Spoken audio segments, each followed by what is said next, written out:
Today is Friday, January 15th. What to know about President-elect Joe Biden's new nearly $2 trillion priority list, where he wants the money to go, and how both sides feel about it. Also, Operation Protect D.C. continues. Federal authorities have released new details about last week's Capitol riot and the plan for next week's inauguration. Plus, remembering a Las Vegas legend, the most talked about tech at CES, including a new lineup of Samsung smartphones, and the Girl Scouts' unlikely new partner. Welcome to The Newsworthy. All the day's news in around 10 minutes. Fast, fair, fun, and on the go. I'm Erica Mandy. Thanks so much for being here. You ready? Let's do this. President-elect Biden is laying out his top priorities to deal with the pandemic. He revealed a $1.9 trillion COVID-19 relief plan, and he wants Congress to pass it right away. As you might imagine, there's quite a bit included. It calls for more direct payments to most American households worth $1,400 per person. That's more than double the $600 direct payments passed last month. Plus, this one has an extra $400 a week for unemployed Americans through September. And there's money to support states and local governments, as well as businesses and schools. On top of that, Biden wants to use this time to go ahead and raise the national minimum wage to $15 an hour. He argues no one working 40 hours a week should live below the poverty line, and that support seems to be growing for it with a similar law passing in the state of Florida recently. But critics, including some Republicans and business groups, have argued before that if businesses have to pay people more, they'll end up hiring fewer workers and it'll actually hurt the economy. Either way, Biden's wish list goes beyond the economy. For example, he wants another $400 billion to go toward other COVID-19 projects, like vaccinating people nationwide. Biden says human suffering is happening now, so, quote, there's no time to waste. Democrats are on board. House Speaker Nancy Pelosi and Senate Minority Leader Chuck Schumer put out a statement saying they'll work right away to turn Biden's vision into legislation. But there's already pushback from some Republicans who say the price tag is just too big and the overall package too broad. For example, the top Republican on the House Budget Committee, Congressman Jason Smith, criticized Biden's proposal as a, quote, liberal takeover of the American economy. And one budget expert who advises conservative lawmakers told the Wall Street Journal Biden would have better luck focusing in on fewer things. Now, keep in mind there will be more Democrats in the Senate come next Wednesday, giving them a better chance, at least, of passing a bigger relief bill and faster this time around. So stay tuned. Investigators have learned some new disturbing details about some of the rioters involved in last week's Capitol invasion. The Washington Post is reporting that dozens of people on the FBI's terrorist watch list were in Washington, D.C. for the pro-Trump events that ended with a violent mob storming the Capitol building. Sources told the Post that most on that list are suspected white supremacists who were already flagged as potential security risks. Now, to be clear, the terrorist watch list is different from the no-fly list that's meant to keep terrorism suspects off airplanes. So it was not illegal for them to travel to D.C. or be in a public space. That said, some law enforcement officials pointed out that having so many people on the watch list in one place should have raised alarms. Top national security officials are getting ready for next week's inauguration and laid out their plans to keep people safe. The FBI director, Christopher Wray, spoke publicly for the first time since last week's riot and said there's a, quote, extensive amount of concerning online chatter. He confirmed authorities are preparing for potential armed protests in Washington, D.C. and state capitals around the country. And he said it seems some people have been inspired by the violence at the Capitol and want to create their own chaos. But he admits it's not always clear what's just talk versus what could become a real-world concern. Either way, authorities have ramped up security efforts unlike anything we've ever seen before. At this point, they've deployed about 21,000 National Guard members to Washington, D.C. They've closed off streets and installed new fencing. The FBI also set up a headquarters to assess any threats, plus command posts and field offices around the country. And even as they're preparing for the next big event, they're determined to find the people responsible for last week's Capitol attack. Wray said the FBI has already ID'd more than 200 suspects and arrested more than 100 of them.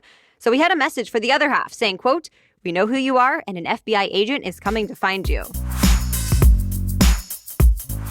It looks like next week's inauguration ceremony will be a star-studded event. All the major TV networks will air a 90-minute primetime special called Celebrating America. Actor Tom Hanks will host it, and you'll see performances by pop stars Lady Gaga, Jennifer Lopez, Justin Timberlake, Jon Bon Jovi, and Demi Lovato. And of course, it will include remarks from President-elect Joe Biden and Vice President-elect Kamala Harris. We'll be covering the highlights, and if you want to watch live, the inauguration is set for noon Eastern next Wednesday. All right, more news coming up, but first, this episode is brought to you by Apostrophe. Prescription skincare works, but it can be hard to get and be pretty expensive. But Apostrophe makes it easy and affordable to see a board-certified dermatologist online, no appointment required. Yet you get a completely customized treatment plan. In fact, Apostrophe's compounding pharmacy custom blends and hand bottles your prescription and ships it directly to your door. I did this mostly to see what I could be doing now to prevent fine lines and wrinkles, and she prescribed a mild yet effective option and answered all my questions quickly. Of course, they can help with various concerns like acne, redness, dark spots, wrinkles, and more.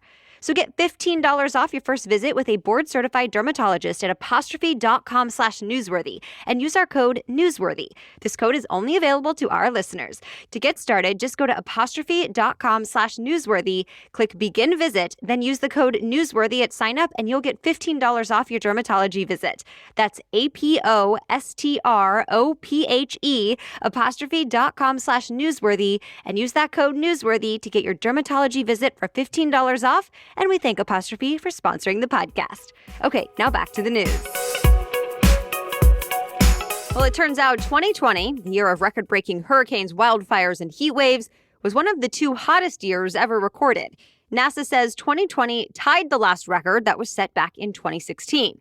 And that's pretty significant considering scientists have been measuring this since the 1800s.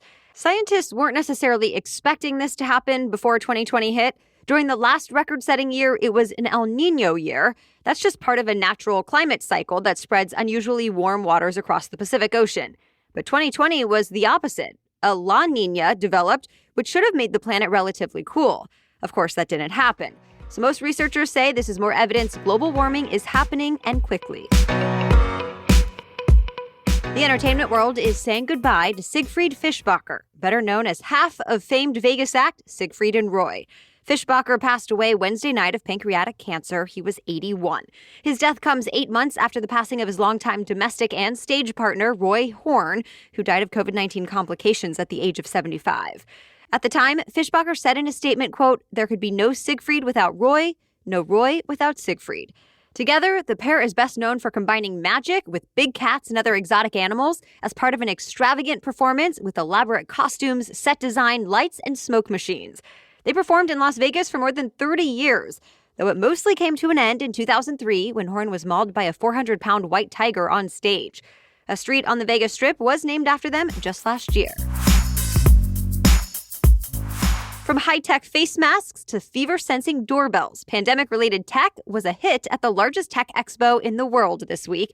Every year, the Consumer Electronics Show, or CES, shows off the latest and greatest in technology. And this year, smart masks were among the big talkers. Some of those on display monitor your breathing rate, log how many pollutants are being blocked, and keep tabs on the air quality. Others take it a step further and have built-in fans and air purification systems. The Wall Street Journal reports other popular items include UV lights to kill germs, air purifiers, and a doorbell that uses an infrared thermometer to check someone's temp before they can enter your home. And even though COVID-19 seemed to loom large over this event, even forcing it to be all virtual for the first time ever, there were many other types of tech and big announcements as well. In fact, Samsung unveiled its newest fleet of smartphones.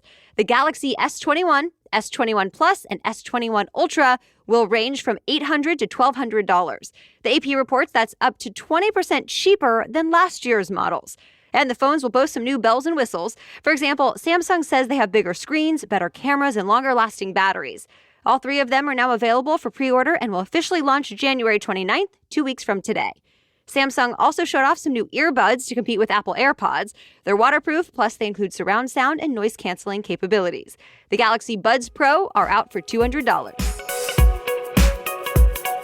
Well, Google sealed the deal to take over Fitbit. The acquisition is worth $2.1 billion, and it's expected to give Google a huge edge in the health market, since Fitbit has some of the most popular fitness trackers out there. But the deal is definitely raising privacy concerns. Critics worry Google could mine the health data of Fitbit users and potentially use it to sell ads. But the tech giant says that's not the case. It promises to protect user privacy and says this deal will always be about devices, not data. Either way, the Department of Justice is still investigating this merger, and if it doesn't like it, it could try to put a stop to it. But Google says it's ready to answer any questions from the DOJ. It's Girl Scout cookie season, and starting next month, you can use Grubhub to get your Thin Mints, Samoas, or other favorites delivered to your doorstep.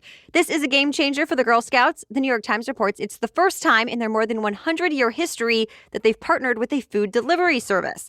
Usually, they sell the most cookies outside supermarkets, malls, and other high-traffic areas. But the pandemic has made that a challenge.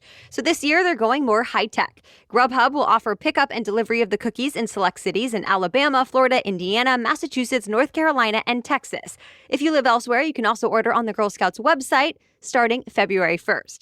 As always, no matter how you order, your purchase will help support youth programs and activities. And that's it for the main news today, but now it's time for Feel Good Friday, when we bring you one extra feel-good or positive news story before the weekend. And today we're talking about how a hobby made popular during the pandemic is now turning into a way to give back to the community. But first, a quick break for our sponsor. You may have read about this in the New York Times or Forbes, and we're excited to tell you about it. 1010 is an exclusive collection of 10 one-of-a-kind engagement rings designed by 10 of the most distinctive designers working today. Using only diamonds responsibly sourced from Botswana, 10 design masters have each produced a uniquely beautiful commitment ring, launching exclusively on January 18th at BlueNile.com. And when they're gone, they're gone. We all know that the diamond engagement ring is iconic. It's a timeless expression of the deepest commitment between two people. And with 1010, it's been beautifully re-envisioned in the hands of 10 modern designers working exclusively with sustainably sourced diamonds. If you're making 2021 plans or are on the hunt for the perfect ring to wear forever, you're definitely going to want to check this out. Again, this exciting limited edition collection of diamond engagement rings launches on January 18th, and you can preview it exclusively at BlueNile.com. And now back to Feel Good Friday. More than 500 quarantine home bakers have teamed up to bake loaves of bread at home and deliver them to Seattle area food banks. This was all spearheaded by an avid baker named Catherine Curley. She says the project started small, but quickly ballooned. The group she calls Community Loaves donated 19 loaves of bread at the start of the pandemic, and its most recent donation was more than 1,300 loaves. And they're still going. This is a much-needed contribution right now, too. Food banks across the country are seeing surging demand. In some cases, people are waiting in line for hours, sometimes even overnight, to simply get a bag or box of food. So right now, any and all donations are needed. As for Community Loaves, members have developed a simple recipe for honey oat loaf bread. Volunteers are encouraged to make 4 loaves of bread using their formula. That way they can donate 3 and keep 1 for themselves. Some volunteers say they're now baking and donating bread with some of their family members, and this has helped them bond with their loved ones. Others say this is an effort just to give back, and it's restored their faith in the collective good. All right, thank you so much for listening today. We'll be back with our special edition Saturday episode tomorrow and another news roundup on Monday. Until then, have a great day.